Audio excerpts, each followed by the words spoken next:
Attack on Titan Season 2, it has finally come, guys. Shingeki no Kyojin Season 2. Now, let's be fairly honest with ourselves here. It is April 1st. Everyone was making jokes saying it wasn't going to happen. Some people, I think, were just serious about that statement. It has been 4 crazy years since the anime's amazing debut with Season 1. We have finally waited this long, and for those who have not heard, Season 2 will only be 12 episodes long. They will cover good ground with Season 2, but the big question here is, was it a good call to only give us that much when they clearly have more content via the manga? Well, anyways, let's talk a little bit about Episode 1 of Season 2, aka Episode 26. So we begin with a pretty crazy introduction, which is crazy necessary to remind viewers about the events leading up to this point in time, which is a good way to start off considering how long it has been since Season 1. Now, I have to remind you all of this. A lot of people freaking died last season. Since the Titans came in after a century of peace, those Titans literally wiped out a good chunk of humanity. Most of them died for something very important, or they just died for nothing. It was crazy.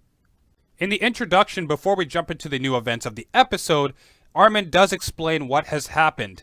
After innumerable casualties among soldiers and civilians alike, it was learned that some Titans were hiding among the humans, and we already know this.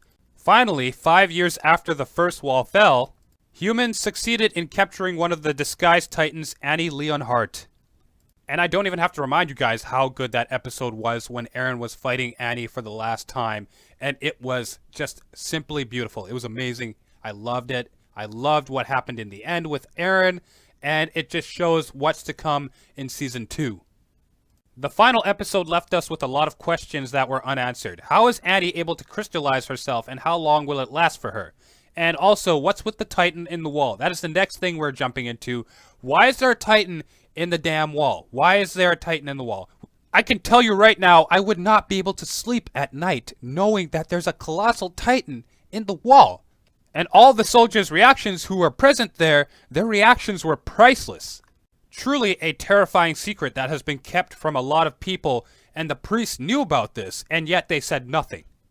Which just begs another question: how much do the priests know about the colossal Titan sitting in the wall there? And how many more could be in there?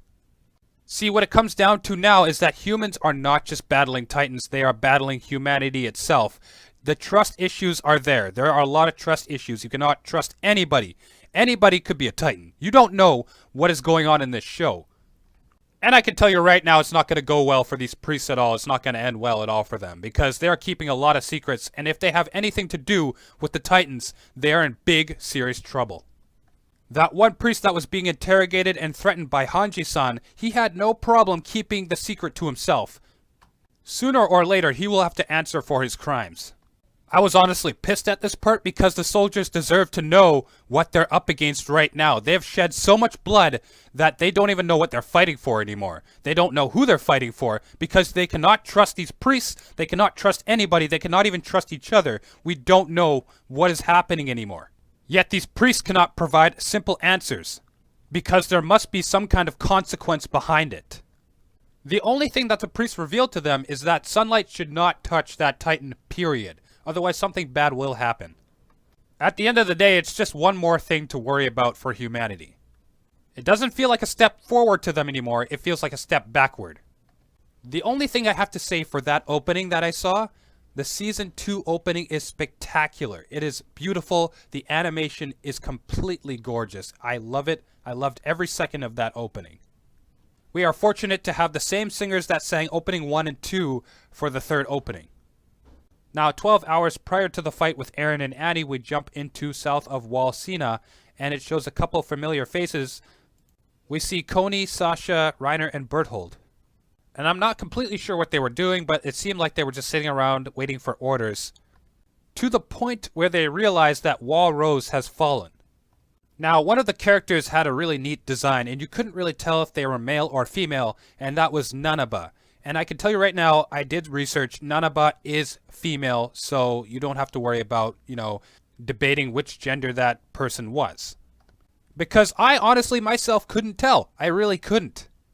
Nanaba's character design was on par with Levi's, I gotta say. It's actually pretty cool. Everyone was immediately ordered to take their horses and go to the nearby settlements, and that was pretty crazy because the Titans would have slaughtered everybody there. One of the most important things I feel they have said in this episode is that today marks the new darkest day in humanity's history. I have to honestly say right now that I am really impressed with how far they've come with the animation. The animation, that part where they're riding the horses out to the nearby villages, that is something that was spectacular. The animation was, it was nuts. I can't even explain to you how good that was. You guys know how good that was.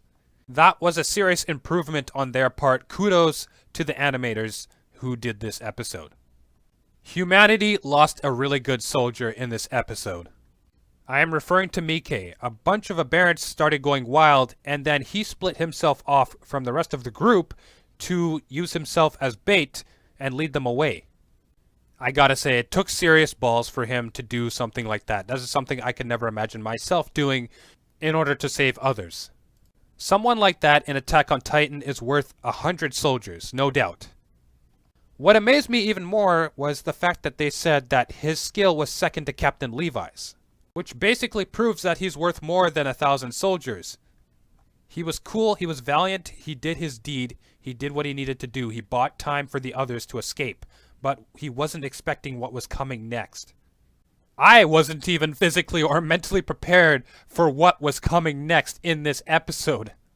And that is what I feel with episode 1. You need to start off with a bang. After 4 years of waiting, you need to start off with something very crazy, something maniacal, something that will grab the attention once more. And we clearly found it in this episode. Standing in front of Miche was a monstrous looking Titan covered in fur, walking around circulating his area, aka the Titan known as the Beast. And the soldier Mike, or Miche, I don't know how you say his name properly, he saw the Beast Titan as nothing more than an abnormal. And I'm just sitting here like, really bro? That's your reaction to a Titan that looks like that? Are you serious right now? Now let's be real about this. If that were me, seeing that Titan there in front of me, I would be plenty concerned about what's going on in front of me right there. Because that is not normal. That clearly does not look like any other Titan we have seen up to this point. That is code red. That is a no-no. You need to get out of there right now. This Beast Titan stands in the same meter class as Annie and Eren combined.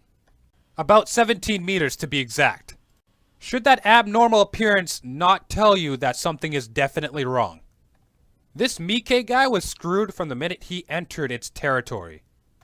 Now, from what we've seen in this episode, we obviously know that there's a human being that resides inside this Beast Titan's body. There is no denying that, but the question is, who is that person?